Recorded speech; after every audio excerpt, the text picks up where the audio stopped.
One thing about this proxy war between Ukraine and Russia is that it hasn't got a bad enough antagonist in the form of Russia that can create enough chaos and potential Armageddon. So hopefully the USA are amping up aggression with China, particularly if those Chinese are doing anything at all with terrifying balloons. You know the Ukraine war? Of course you do. It's on the television. Well, have you noticed that you're only given a particular perspective, that it's profitable for the military-industrial complex, that subsequent to the war, BlackRock and other huge organisations will profit considerably, how you're not informed of the narrative that Russia provoked it? Well, all of this now, while is novel to some people and not acknowledged by many more, is passing into history as America sets its sights on China, an even bigger, scarier country to annoy. How could such a ridiculous story be unfolding in our lifetimes with top military brass suggesting we could be at war by 2025? Surely it's not possible. Surely that's ridiculous. But they said a proxy war with Russia was ridiculous, and we're in one now. A high-ranking military general sounding the alarm, predicting the U.S. could find itself at war with China within 2 years.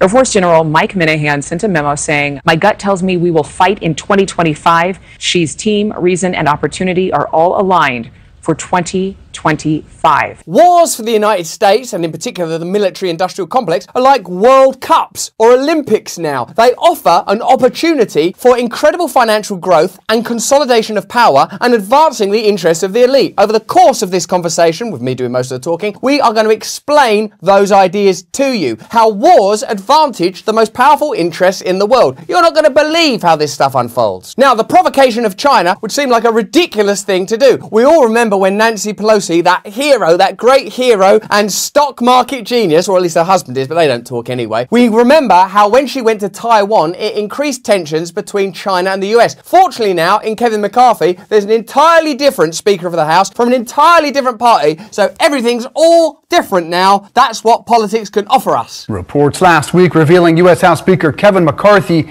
may soon visit Taiwan. But wait, didn't we? Oh, no, it's the same anyway. A Chinese government official is responding, saying, quote, "We urge certain individuals in the U.S. to earnestly abide by the one China principle." It's a weird job, Speaker of the House. Mostly what you'll be doing is maintaining order during congressional debates. Okay. And every so often you gotta go to Taiwan and piss off the Chinese. Cool. Any reaction to China's warning against visiting Taiwan for you? I don't think China can tell me where I can go at any time, at any place. Well, we'll see. We all like a confident politician, but do we all like nuclear wars? Hopefully we'll find out. If not by provoking Russia, then by provoking the Chinese. Former House Speaker Nancy Pelosi made the trip back in August.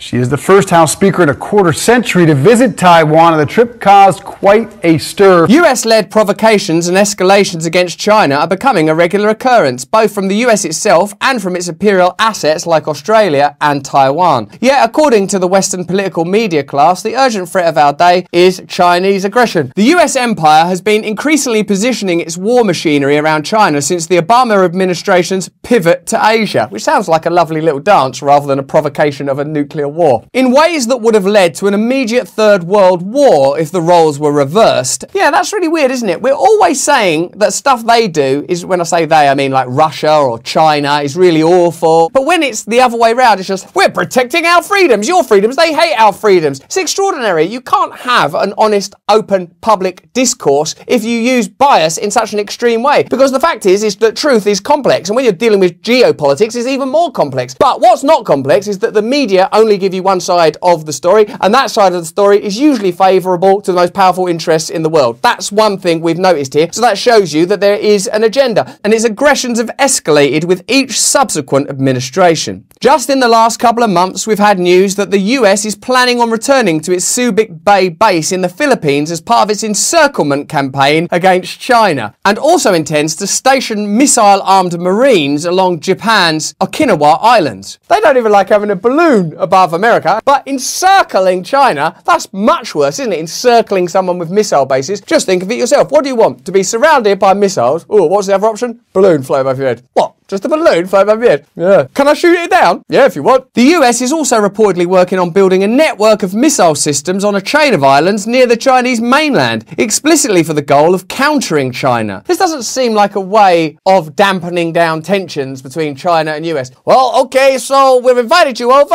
and during the Olympic ceremony, there's a bit where we're gonna sort of shake hands and salute each other's flags. Oh, that's very nice. Good, thank you. We're also surrounding you with missiles. Oh, well, hang on. They're starting to think that Olympic ceremony doesn't mean anything. It doesn't. The US and its allies have dramatically increased their naval presence in disputed waters near China, viewed as acts of aggression by Beijing. No other matter of US national security is more important than China. Stop fucking provoking them then. The RAND Corporation, a research arm of the Pentagon, has called China a peer, competitor, and the US's greatest long-term threat. Joe Biden's Secretary of Defense, Lloyd Austin, has also called China the greatest threat to the US's security. NATO labelled China a malicious actor. They're really escalating the way they describe China. They're a peer, they're a threat, they're a long-term competitor. I think they're malicious actors. I don't like them. I think they're pricks. Have you seen that they eat with little sticks? I don't think that's right. NATO labelled China a malicious actor in the alliance's latest strategic concept document and pledged to play a larger role in curbing the so-called threats presented by its rise. Oh, that's interesting. Have we heard this before? NATO getting involved, provoking people, calling him a malicious actor. A little bit later, we're in a war that's really profitable for the military-industrial complex and BlackRock. You can bet that somewhere in this mad fiasco, there's people making money that they're apparently willing to spend in a barren, apocalyptic wasteland. It's important to note that US war preparations with China have little to do with Taiwan specifically. Of course, there's going to be a bit where they go, do you know what's been bothering me? What? Taiwan. No one's doing nothing to help Taiwan. Well, I've only really thought about Taiwan when it was on the back of Tom Cruise's jacket in that Maverick film. I know, but that's just the beginning. Those poor bastards in Taiwan are being oppressed by someone we can make money. Who is it this time? China. Oh, fuck, Jesus, they're serious, you sure? Yeah, China. Yep, they're suffering at the hands of China. Get Lockheed Biden on the phone. Gotta help those Taiwanese. And then we'll probably do some deals to rebuild Taiwan, surveillance state, etc. Oh, you know, but I barely had time to think about that. I was too busy thinking about protecting those people who's on the back of Maverick's jacket in Top Gun Maverick. Their response to imperial decline and the rise of China and Russia. So this is the important point. They're saying it's not to do with Taiwan, or maybe Ukraine. It's to do with imperial decline and the ongoing necessity for war, on how war facilitates growth in the American economy and stabilizes institutional, elitist, globalist, American corporate power. Let's hear how that happens. Beijing and Moscow both present their own specific challenges to Washington's hegemony. Russia's growing sovereignty and political independence from the US-led West has undermined the Wolfowitz doctrine of full-spectrum dominance over all territory of the former Soviet Union. The US's answer to fading imperial hegemony is war, and more of it. War is an inherent feature of predatory neoliberalism, where corporations seek favourable conditions to exploit and plunder the planet's labouring classes and resources. Look at the Ukraine conflict and see if that template is applicable. War is also a permanent and very profitable industry dominated by a tiny few military contractors. See if you can learn anything about that idea from the current conflict in Ukraine. The ruling elite has calculated that US imperialism cannot compete with China and Russia, making the rise of both an existential threat to the future of US-led neoliberalism and imperialism. That US foreign policy strategists and experts are planning for the next war should come as no surprise. US imperialism does not target singular enemies, it targets alternative development models and the nations attempting to build them. A few useful contemporary examples might be the rise of Bitcoin and digital currencies more broadly, which were first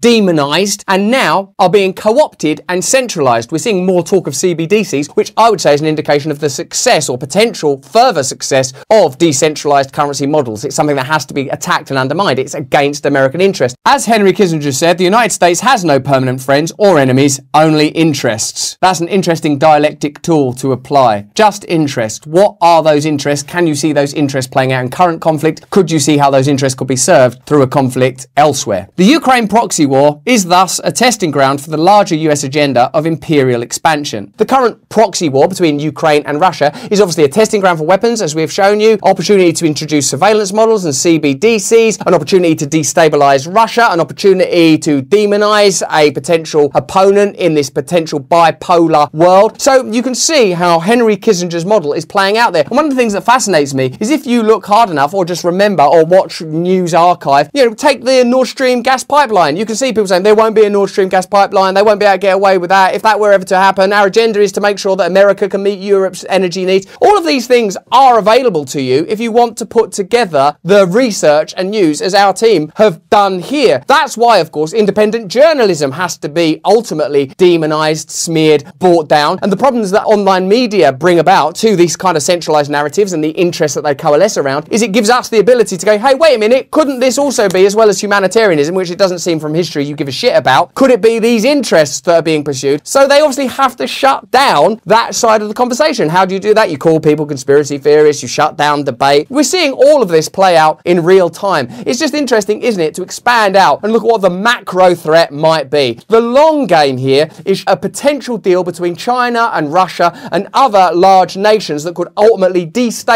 the petrodollar, destabilize American centralist corporate interests and the kind of stuff that we generally talk about here. There is, it seems, a realistic external threat, at least outside of their narrative and their hegemony, presented by Russia and China. So who are we having a war with now and who are we having a war with next? And whatever they tell you the reason is obviously they have to give you a reason that will mobilize you and prevent meaningful opposition. And if, by the way, you can make it taboo to even criticize that war, all the better. It's not easy to come out and say, hey, this conflict with Ukraine is out because people are like, don't you care about Ukrainian people and Ukrainian children? Well, of course, actually. That's why it would be good to come to a peaceful resolution. And the same will happen in a while with Taiwan. So get ready for some humanitarian disaster that's happening in Taiwan. Watch how these narratives start getting fed in through the mainstream. There's a balloon up there. I'm not saying that balloon's not real or whatever. I'm just saying, look at how centralized forces coalesce around US interests. And actually, if you look hard enough, they've told you all of this stuff. They're telling you it. It's hidden in plain sight, as they say.